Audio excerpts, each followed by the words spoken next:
ਜਦੋਂ ਜ਼ਿੰਦਗੀ ਤੁਹਾਨੂੰ ਕੋਈ ਝਟਕਾ ਦਿੰਦੀ ਹੈ ਤਾਂ ਤੁਹਾਡਾ ਹਰ ਫੈਸਲਾ ਤੁਹਾਡੇ ਭਵਿੱਖ ਨੂੰ ਪ੍ਰਭਾਵਿਤ ਕਰ ਸਕਦਾ ਹੈ। ਸਿੰਘ ਥਿੰਦ ਐਂਡ ਐਸੋਸੀਏਟਸ ਨੇ ਕ੍ਰਿਮੀਨਲ, ICBC ਅਤੇ ਇਮੀਗ੍ਰੇਸ਼ਨ ਕੇਸਿਸ ਵਿੱਚ ਤੁਹਾਡੇ ਜਿਹੇ ਕਈ ਲੋਕਾਂ ਦੇ ਹੱਕਾਂ ਦੀ ਰਾਖੀ ਕੀਤੀ ਹੈ। ਇਹਨਾਂ ਨੂੰ ਸੁਪਰੀਮ ਕੋਰਟ ਆਫ ਕੈਨੇਡਾ ਤੱਕ ਵੱਡੇ ਕੇਸਾਂ ਦੀ ਪੈਰਵੀ ਕਰਨ ਦਾ ਤਜਰਬਾ ਹੈ। Hello, I'm Amandeep Singh. And I'm Justin Thind, your lawyers. Because we care. 604 543 3886 ਤੇ ਫੋਨ ਕਰੋ।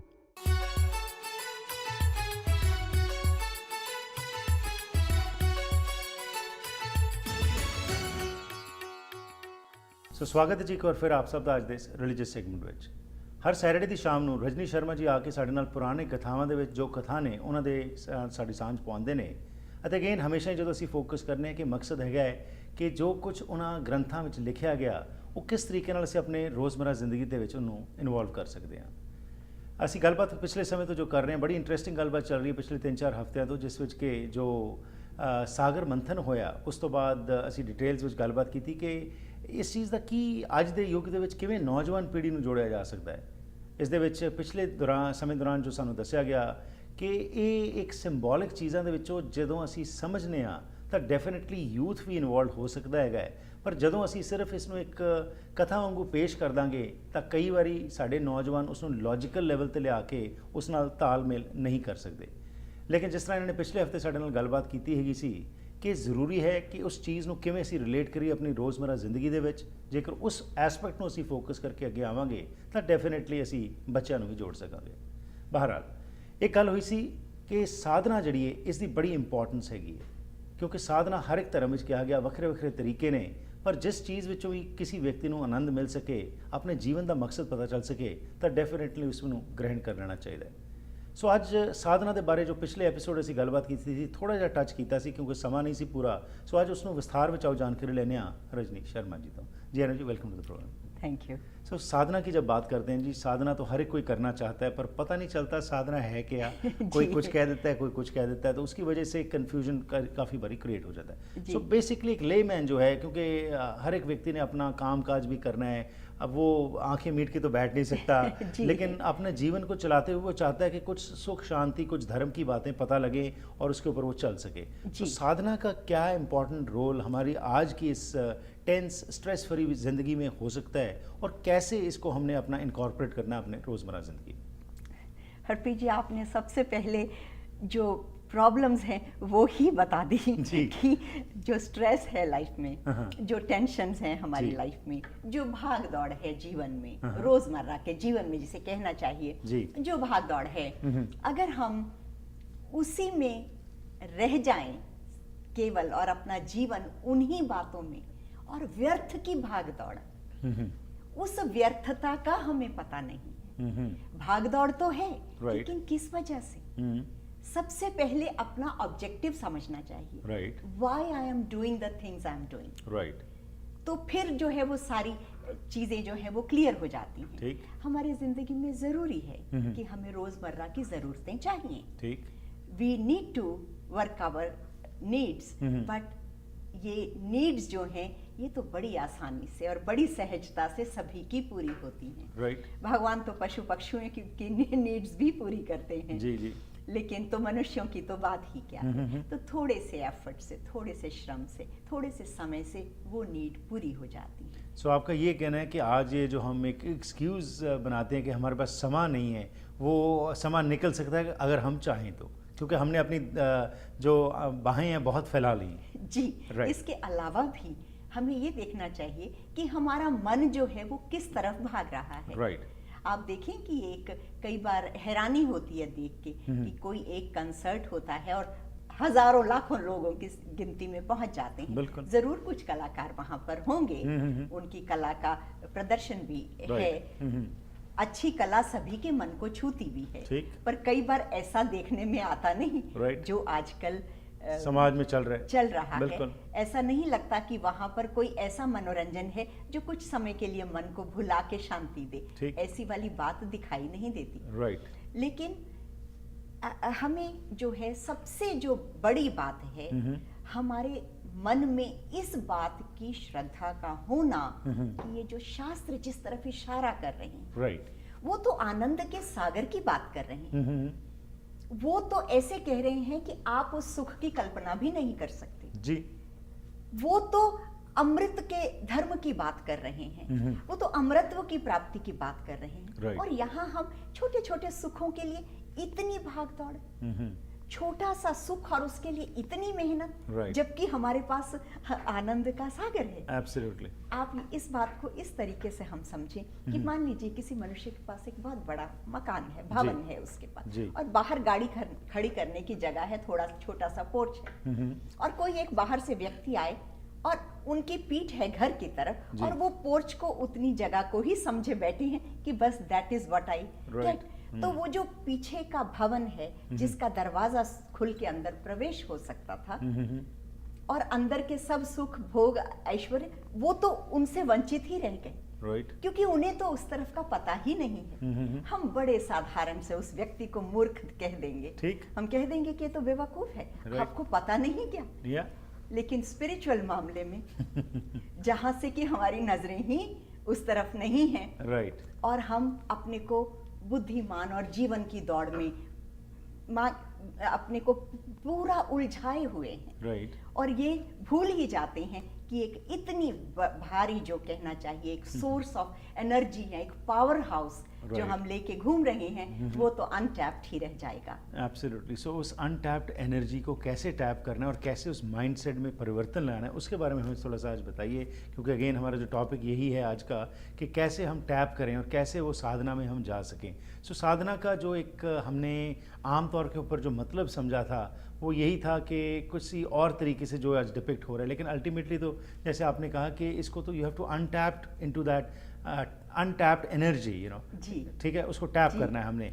अब उसके लिए कैसे वो माइंडसेट में चेंज लाएं, क्योंकि जैसे आज समा आ रहा है, आप देख रहे हैं कि जनरेशन गैप तो हमेशा ही रहता रहा है, लेकिन आज परिस्थितियां भी कुछ ऐसी बनती जा रही हैं कि इंसान ना चाहते हुए भी कई बार व्यस्त हो जाता है, जो नहीं भी करना होता। जी। मजबूरन तौर के ऊपर जो समाज में चल रहा है एक स्टेटस को मेंटेन करने के लिए, और उसके बाद स्टेटस के बाद फिर स्टेटस वो बढ़ता ही जाता है, लेकिन नीड्स तो ऑफ कोर्स, लेकिन आज कई बार हम देखते हैं कि नीड्स भी पूरी करने के लिए श्रम जो है पहले से ज़्यादा करना पड़ रहा है। तो उसके बारे में बताइए कि कैसे इन चीज़ों को एक माइंडसेट में वो परिवर्तन लाएं ताकि हमें वो साधना का जो अनटैप्ड एनर्जी है उसका हम बेनिफिट ले सकें। जी हरप्रीत जी, आपने बहुत अच्छी बात पूछी, क्योंकि जिस वक्त जीवन की पूरी ऊर्जा ही उन छोटी छोटी चीजों में निकल जाती है, जी। तो उस तरफ तो ध्यान देने का ऐसा लगता है कि कभी समय भी नहीं है, Right. श्रम भी नहीं है, और उसके अलावा उसकी एक जरूरत, ऐसा लगता है कि that is falling on the back burner. Right.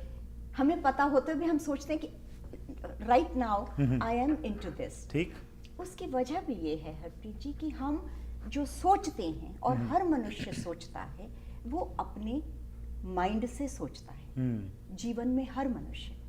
लेकिन अगर हम थोड़ा सा एनालाइज करेंगे, what is mind, actually mind सोचता कैसे, Right. अगर हम उसका थोड़ा सा नो हाउ को सोचें, जी। तो आंखों से जो आपने देखा, कानों से जो सुना, आपकी इंद्रियों ने जो इंफॉर्मेशन बाहर से लेके आए, ठीक। उसको वो प्रोसेस कर रहा है। आपके सामने आपके एक मित्र हैं, उनके पास बड़ा घर है, आपने देखा, आपके माइंड ने प्रोसेस करना शुरू कर दिया। ठीक।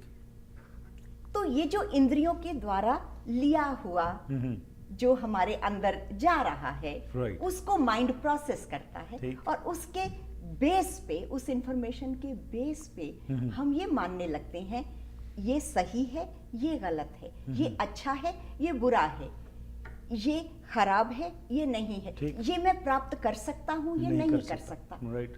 ये मुझे सुख देगा, ये मुझे दुख देगा। तो ये जो डुअलिटी है राइट। माइंड की, माइंड सिर्फ ये ही कर सकता है। जी। तो असली बात ये है कि इंद्रियों से लाई हुई एनर्जी और माइंड का उसको प्रोसेस करना, तो हम भूल ही जाते हैं जीवन में कि इस माइंड के परे की बात भी हो सकती है। ठीक। हम केवल मन की सोची हुई बातों को ये सोचते हैं, मैं ऐसा सोचता हूँ, Right. लेकिन आपकी ये सोच तो डिपेंड करती है बाहर के एनवायरनमेंट का environment। क्या आपने For अंदर ग्रास्प example, किया। ठीक। इसका एक एग्जांपल हम आपको बताएं कि मान लीजिए आपने टेलीविजन पे ही देखा एक Right. बड़े टेलीविजन कि आपको एक बड़ा फ्लैट स्क्रीन टीवी चाहिए, और फिर उन्होंने जिस तरह से वो उसको डिपिक्ट करते हैं, how beautiful it looks, right. तो अब आपको आपका मन ये कहता है कि मुझे ये चीज चाहिए, Right. और फिर आप सोचते हैं कि इतनी बड़ी टेक्नोलॉजी डेवलप हो रही है, व्हाई नॉट, या चाहे आपको उसकी जरूरत नहीं है या नहीं। बिल्कुल। तो सवाल ये नहीं, अब आप ये समझते हैं कि मेरी ये सोच है कि मुझे ये चाहिए, ठीक। जबकि आप ये देखें कि ये सोच आपके ऊपर इम्पोज की जा रही है, राइट। दिन रात। इसी तरह से बच्चों के ऊपर दिन रात चारों तरफ से मीडिया उनको एक, जिस तरह से कहना चाहिए कि कचरे की तरह उनके ऊपर वो इंफॉर्मेशन डालता जा रहा है, ठीक, और हम ग्रहण कर रहे हैं। जी, और जीवन में जो हमारा दूसरी चीजें हैं, जो हार्ट है, जो हमारी भावनाएं हैं, जो हमारे इमोशंस हैं, या कहना चाहिए जीवन में प्रेम है, सुख है, शांति, उस तरफ तो जाने का मौका ही नहीं है, क्योंकि इतनी बड़ी वॉल बीच में है। एब्सोल्युटली जी। और कैसे ये वॉल को कम करना, और जैसे हमने कंपार्टमेंटलाइज कर दिया, ये जो आपने बात की कि ये धर्म, ये साधना, ये सब कंपार्टमेंटलाइज हो गई कि ये तो कुछ समय का काम है, सिर्फ एक एज अ ऑब्लिगेशन आप कर लो, बट इसका जो अगेन हर समय इसका जो प्रभाव था हमारे ऊपर ज़्यादा होना चाहिए था, इंस्टेड ऑफ ये जो दूसरी चीज़ें, जैसे आपने टेलीविज़न की बात की कि एक टेलीविज़न तो दिखाया, साथ में एक सुंदर लेडी दिखा दी, अब मन के ऊपर उसका जो प्रभाव पड़ रहा है इंटरनली, शायद वो चीज़ जो आपको मजबूर कर रही है, बट हमें उसका पता नहीं लग रहा। तो कैसे इन चीज़ों से बाहर निकला, इसके बारे में जानकारी लेते हैं इस छोटी सी ब्रेक के बाद। जी। ਕੀ ਤੁਸੀਂ ਕਰਜ਼ੇ ਦੇ ਬੋਝ ਹੇਠ ਦੱਬੇ ਹੋ? ਸਮਝ ਨਹੀਂ ਆਉਂਦਾ ਕੀ ਕਰੋ?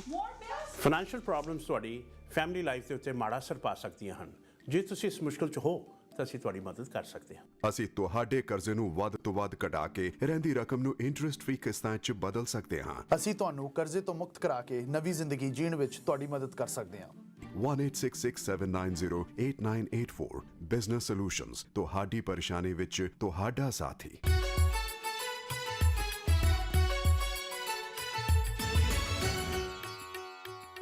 ਇੱਕ ਵਾਰ ਫਿਰ ਕਰਦਾ ਹਾਂ ਜੀ ਆਪ ਸਭ ਦਾ ਹਾਰਦਿਕ ਸਵਾਗਤ ਅੱਜ ਦੇ ਇਸ ਪ੍ਰੋਗਰਾਮ ਵਿੱਚ। ਬੜੀ ਹੀ ਇੱਕ ਇੰਟਰਸਟਿੰਗ ਟੌਪਿਕ ਦੇ ਉੱਤੇ ਗੱਲਬਾਤ ਚੱਲ ਰਹੀ ਹੈ ਕਿ ਕਿਸ ਤਰੀਕੇ ਨਾਲ ਮਾਈਂਡ ਜੋ ਹੈ, ਸਾਡਾ ਮਨ ਜੋ ਹੈ, ਇਸ ਤੇ ਸੂਖਸ਼ਮ ਪ੍ਰਭਾਵ ਪੈ ਜਾਂਦਾ, ਸਾਨੂੰ ਪਤਾ ਵੀ ਨਹੀਂ ਲੱਗਦਾ। ਅੱਜ ਜੋ ਸਾਡੇ ਆਲੇ ਦੁਆਲੇ ਹੋ ਰਿਹਾ ਹੈ, ਟੈਕਨੋਲੋਜੀ ਦੀ ਐਡਵਾਂਸਮੈਂਟ ਬਹੁਤ ਵਧੀਆ ਗੱਲ ਹੈ, ਪਰ ਨਾਲ ਹੀ ਇਸ ਦਾ ਜਿਹੜਾ ਸਾਡੇ ਤੇ ਇੰਪੈਕਟ ਪੈ ਰਿਹਾ ਹੈ ਤੇ ਕਿਸ ਤਰੀਕੇ ਨਾਲ ਸਾਡੀ ਮਾਈਂਡਸੈਟ ਚੇਂਜ ਹੋ ਰਹੇ ਨੇ, ਇਹ ਸਾਨੂੰ ਕਦੀ ਪਤਾ ਹੀ ਨਹੀਂ ਲੱਗਿਆ। ਪਰ ਕਿੰਨਾ ਕੁ ਸਮਾਂ ਅਸੀਂ ਲਾਇਆ ਕਿ ਇਸ ਨੂੰ ਸਮਝਣ ਦੀ ਕੋਸ਼ਿਸ਼ ਕਰੀਏ। ਧਰਮ ਨੂੰ ਅਸੀਂ ਕੰਪਾਰਟਮੈਂਟਲਾਈਜ਼ ਕਰਕੇ ਰੱਖ ਦਿੱਤਾ, ਇਸ ਨੂੰ ਤਾਂ ਸਿਰਫ ਅਸੀਂ ਸੈਟਰਡੇ ਸੰਡੇ ਤੱਕ ਹੀ ਸੀਮਤ ਕਰ ਦਿੱਤਾ, ਜਾਂ ਫਿਰ ਦਿਨ ਦੇ ਇੱਕ ਸਮੇਂ ਦੇ ਵਿੱਚ ਉਸ ਨੂੰ ਸੀਮਤ ਕਰਕੇ ਰੱਖਤਾ ਕਿ ਇਸ ਸਮੇਂ ਜੇ ਅਸੀਂ ਪਾਠ ਕਰ ਲਾਂਗੇ, ਪੂਜਾ ਕਰ ਲਾਂਗੇ ਤਾਂ ਉਹ ਹੀ ਸਾਡਾ ਧਰਮ ਦਾ ਇੱਕ ਮਕਸਦ ਹੈ। ਲੇਕਿਨ ਜਿਸ ਤਰ੍ਹਾਂ ਰਜਨੀ ਜੀ ਨੇ ਵੀ ਗੱਲ ਕੀਤੀ ਕਿ ਸਾਧਨਾ ਦਾ ਮਕਸਦ ਹੈ ਸਾਡੇ ਉਸ ਸੋਚ ਵਿੱਚ ਪਰਿਵਰਤਨ ਆ ਜਾਣਾ, ਤੇ ਸਾਡੇ ਤੇ ਉਹ ਚੀਜ਼ਾਂ ਭਾਰੂ ਹੋ ਜਾਣੀਆਂ ਜਿਹੜੇ ਕਿ ਸਾਨੂੰ ਕੰਟਰੋਲ ਕਰਦੀਆਂ ਨੇ। ਕਿਸ ਤਰੀਕੇ ਨਾਲ ਸਾਡਾ ਵੇ ਆਫ ਡਾਇਰੈਕਸ਼ਨ ਟੂਵਰड्स ਲਾਈਫ है वो चेंज हो जाएगा। अब इसी संबंध में और जानकारी लेने जी। सो जो बात चल रही थी, बड़ी आप इंटरेस्टिंग बात कर रहे थे, तो अब ये माइंडसेट में उस परिवर्तन को लाने के लिए अब प्रभाव तो पड़ता रहेगा। अब जैसे आपने बड़ी इंपॉर्टेंट बात की, जब स्पिरिचुअल बात आती है तब तो हमें कुछ पता ही नहीं होता, और अगर कोई माया की बात हो तो उस समय हमारा दिमाग फटाफट काम करना शुरू कर देता है, और कई हम लूप होल्स, कई चीज़ें हम ईजाद भी कर लेते हैं उस समय कि हमने किसी तरीके से वो मुकम्मल करके पानी है। पर जो स्पिरिचुअलिटी की बात आती है वो हम छोड़ देते हैं अपने ग्रंथियों, पाठियों और पंडितों के ऊपर, भाई जो वो कहेंगे हम उसी को मान लेंगे।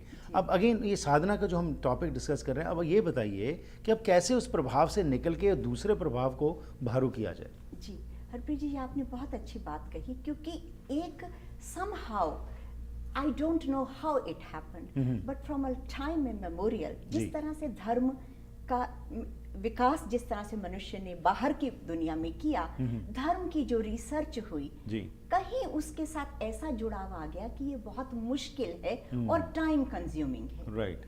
तो ये जो चीजें हैं कि किसी भी चीज का बहुत कॉम्प्लेक्स होना और उसका टाइम कंज्यूमिंग होना, राइट, और आज की जिंदगी से वो मेल खाता नहीं, तो मनुष्य कहता है कि छोड़ो। Right, like who has time and that complexity. Right. और फिर इतने लोग करके भी कभी कभी ऐसा लगता है कि कहीं पहुंचते नहीं।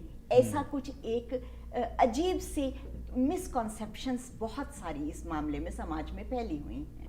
और साथ में जी आज तो ख़ास तौर के ऊपर अगर धर्म या स्पिरिचुअलिटी की बात करो तो आप तो आउटडेटेड एक तरह के समझे जाते हैं कि ये क्या बातें कर रहे हो तुम तरक्की की बात करो, तुम माया की बात करो। सो एक ऐसा भी प्रभाव जो है वो पड़ गया है जी।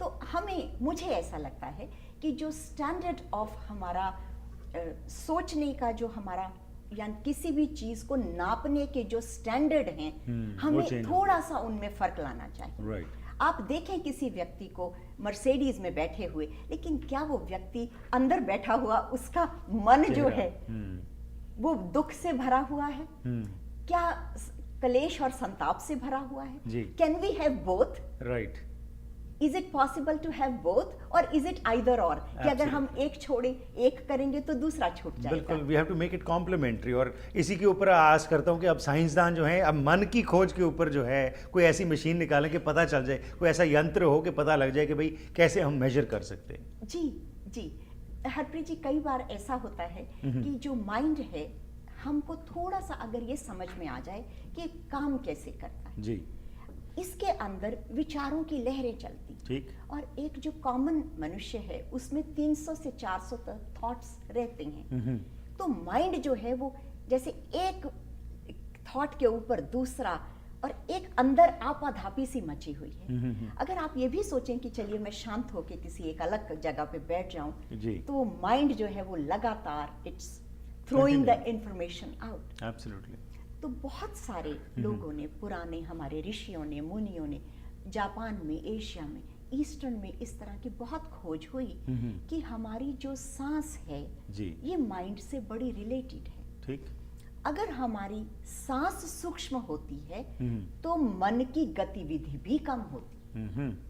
ठीक, तो अगर हम अपने सांस के ऊपर कुछ प्रयोग करें प्राणायाम के द्वारा, तो धीरे धीरे जो है वो मन की गति कम होती है और हमको थोड़ा सा बीच बीच में एक ठहराव सा मिलने लगता है। ठीक, अभी इतना गैप है कि आप इस तरह से समझें कि जैसे सूर्य है और आकाश पूरा बादलों से ढका हुआ है, जी। घने बादल हैं।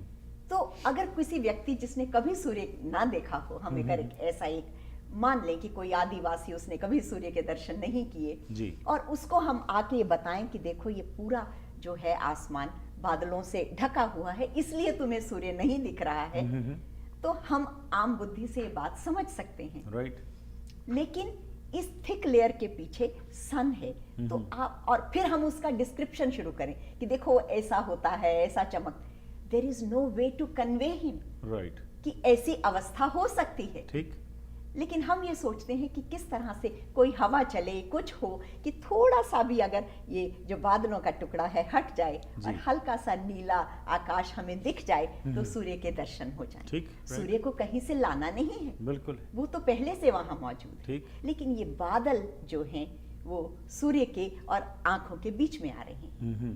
बिल्कुल यही दशा हमारे अपने आत्म तत्व के बीच में ये मन आ रहा है, सागर की तरह वाला ये मन आ रहा है। और इसलिए ये सागर मंथन की जो हमने कथा बताई, इट्स सो इम्पोर्टेंट कि कहीं ऐसा ना हो कि हम इस मन की दुनिया को ही सच समझ लें, राइट, मन के फैले खेल को ही संसार समझ के और उसी में उलझ के भटक के और हम रह जाएं, और जो एक जीवन में आनंद, सुख, शांति, प्रेम, करुणा, ये तो केवल नाम के गुण ही रह जाएं, राइट, और ऐसा पता ही ना रहे मनुष्य को।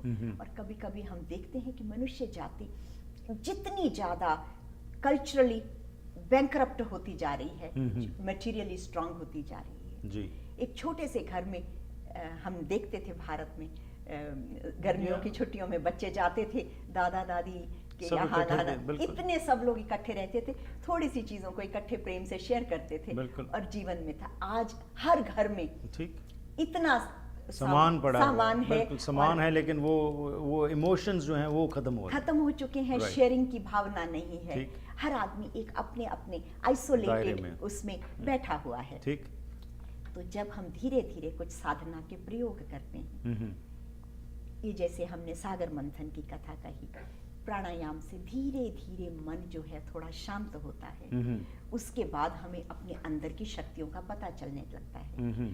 हमारी जो रीढ़ की हड्डी है, जी, जिसको कि मेरुदंड कहते हैं, इसके अंदर बहुत सूक्ष्म 3 नाड़ियां होती हैं। जी, हमने कल एक फोटोग्राफी का जिक्र किया था जिससे जी। कि मनुष्य का ऑरा देख सकते बिल्कुल, हैं। वो ऑरा डेवलप कैसे होता है, उस मेरुदंड में वो छिपी नाड़ियां जो हैं, ठीक है। उनको आमतौर पर योग की भाषा में उनको सूर्य नाड़ी और चंद्र नाड़ी कहते हैं। अच्छा जी। और समाधि की भाषा में उसको ईड़ा और पिंगला नाड़ी बोलते हैं। ठीक है। तो जो ईड़ा और पिंगला नाड़ियां हैं, इनके थ्रू जो मन है वो नीचे की तरफ गति करता है। तो ईड़ा और पिंगला नाड़ियां जो हैं ये डुअलिटी का हिस्सा है। लेकिन हर वक्त एक या दूसरी दोनों में से कोई एक क्रियान्वित रहती है और मनुष्य एक पोल से दूसरे पोल पे भटकता रहता है। सुख दुख जन्म मृत्यु इन्हीं के बीच में उसकी एनर्जी दौड़ती है। आप देखें कि जिस तरह से इलेक्ट्रिक की वायर होती है उसमें पॉजिटिव और नेगेटिव है, लेकिन तीसरी एक तार अर्थ की होती है। बिल्कुल। तो जिस वक्त हम साधना करते हैं तो हमारे प्राणों की गति उन ईड़ा और पिंगला नाड़ी को छोड़ के सुषुम्ना, तीसरी नाड़ी जो बिल्कुल छुपी हुई है, सुषुम्ना नाड़ी है, प्राण उसमें से बहने लगते हैं। ओके। और जिस वक्त प्राण उसमें से बहते हैं तो इसको धर्म की भाषा में कहते हैं कि मनुष्य की ऊर्ध्व गति होती है। मनुष्य जीवन में ऊंचा उठता है। Right. So that state of equilibrium जो आप कह रहे हैं, जिसके अंदर state of equilibrium is Ida और पिंगला नाड़ियों का सम होना। राइट। लेकिन इक्विलिब्रियम जैसे ही आता है सुषुम्ना नाड़ी अपने आप क्रियान्वित होती है और वो हमको मन की सूक्ष्म अवस्थाओं में ले जाती है। और जिस तरह से मैंने कल 7 एनर्जी सेंटर्स की बात कही आपसे, और जो धीरे धीरे स्ट्रांग होते चले जाते हैं, जब उन एनर्जी सेंटर्स बिल्कुल क्लियर हो जाते हैं, उनके ऑरा स्ट्रांग हो जाते हैं, तो ये सुषुम्ना से प्राण सीधे ऊपर को बहने लगते हैं और हमारे लिए एक नए जीवन का रास्ता खुल जाता है। बाइबल में कहीं कहा, knock and the door shall be open to you. Absolutely, yeah right. तो हमारे अंदर इंक्लिनेशन चाहिए कि हम उस तरफ को हमारा झुकाव हो मन का, हम जीवन की दौड़ को थोड़ा सा कम करें और उन ह्यूमन वैल्यूज को समझें। अपने स्पेशली मैं ये कहूंगी कि हम अपने जो भारतीय लोग हैं, हमारे ऋषि मुनियों ने बहुत रिसर्च करी है। हम सभी के ऊपर उन ऋषियों का ऋण है। ठीक।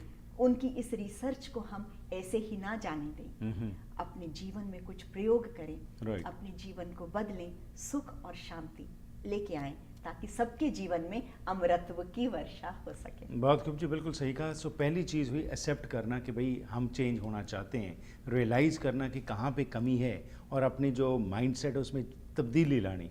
तब्दीली लाने के अलावा जी जो मेन बात है, जीवन का लक्ष्य तो आनंद है। एब्सोल्युटली। और आनंद हम ढूंढ रहे हैं बाहर, पर वही हो गया कि वैसा ही हो गया जैसे हम पीठ किए खड़े हैं। राइट। हमारा वो जो माइंडसेट है वो है कि हम अगर ये अकम्प्लिश कर लेंगे, वो मिल जाएगा तो हमें आनंद आएगा। हाँ, मोमेंटली तो शायद आ जाए, लेकिन उसके बाद जो होता है हमें सबको मालूम है कितनी उत्सुकता होती है किसी चीज़ की प्राप्ति की, लेकिन जब वो मिल जाती है उसकी थोड़ी ही देर बाद कितना को आपको आनंद मिलता है। लेकिन जैसे आपने कहा कि वो अनटैप्ड रिजर्वॉयर जो है हमारे अंदर, अगर हम उसके अंदर टैप करेंगे तो उसका तो आनंद जो है वो हमेशा के लिए होगा।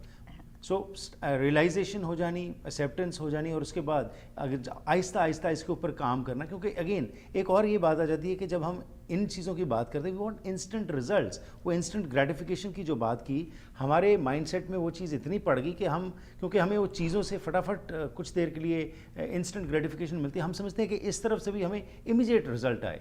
बट हम ये भूल जाते हैं कि ये एक सफ़र, अलग सफ़र है। Aahista Aahista Aahista with time, passage of time, definitely इसका जो आनंद है वो कंटिन्यूस रहेगा। इसके अलावा हरप्रीत जी, आप एक बात सोचें कि एक मनुष्य है, जिस वक्त वो अपने मन में दृढ़ संकल्प करता है किसी भी चीज का, मान लीजिए फॉर मैं एग्जांपल, मैं एक छोटी सी बात कहूं कि एक व्यक्ति ने ऐसे सोचा कि मेरा भार अब बहुत बढ़ गया है, तो मुझे कल से एक्सरसाइज करनी है, और उसने अपने मन में, क्योंकि वो परेशान हो चुका, अब दृढ़ संकल्प किया कि मैंने ये करना ही है जी। और ये इस दृढ़ संकल्प के साथ कि मैं कल से ये सब करूंगा, वो सोया। अब आप ये देखें कि अभी कुछ भी जीवन में नहीं हुआ, ठीक, लेकिन वो दृढ़ संकल्प के करते ही जैसे कि मन को एक बल मिला। एब्सोल्युटली। तो हमारे जीवन में जो आवश्यकता है वो इस संकल्प को करने की है कि बिल्कुल। मुझे ये करना है, बिल्कुल जी। और उसके बाद सभी रास्ते बड़े आसान हो जाते सो द हैं। First step is strong determination, जैसे आपने कहा कि when you determine everything is possible. अंग्रेजी की कहावत है where there is a will there is a way. There is so a वो way. विल को हम जागृत करें और ऑटोमेटिकली रास्ता जो है निकलता ही रहेगा। आपका बहुत बहुत धन्यवाद, thank you for your time. Thank you. So इस नाल करते हैं जी आज ਦੇ ਇਸ ਪ੍ਰੋਗਰਾਮ ਦੀ ਸਮਾਪਤੀ। ਫੀਡਬੈਕ ਜ਼ਰੂਰ ਦੇਣਾ 6046037555 ਜਾਂ ਫਿਰ ਈਮੇਲ ਜ਼ਰੀਏ ਵੀ ਸੰਪਰਕ ਕਰ ਸਕਦੇ ਹੋ harpreetsingh@gmail.com। ਉਸ ਦੇ ਨਾਲ ਹੀ ਇਹ ਸਾਰੇ ਐਪੀਸੋਡਸ ਤੁਸੀਂ youtube.com/harpreetsingh ਤੇ ਜਾ ਕੇ ਦੇਖ ਸਕਦੇ ਹੋ। ਤੇ ਨਾਲ ਹੀ ਡਾਇਰੈਕਟਲੀ ਜੇਕਰ ਰਜਨੀ ਜੀ ਨਾਲ ਗੱਲਬਾਤ ਕਰਨੀ ਹੋਏ ਤਾਂ 6045949806 ਤੇ ਫੋਨ ਕਰ ਸਕਦੇ ਹੋ। ਲੈਣਾ ਆ ਗਿਆ, ਫਿਰ ਮੁਲਾਕਾਤ ਕਰਾਂਗੇ, ਤਦ ਤੱਕ ਗੁੱਡ ਬਾਏ।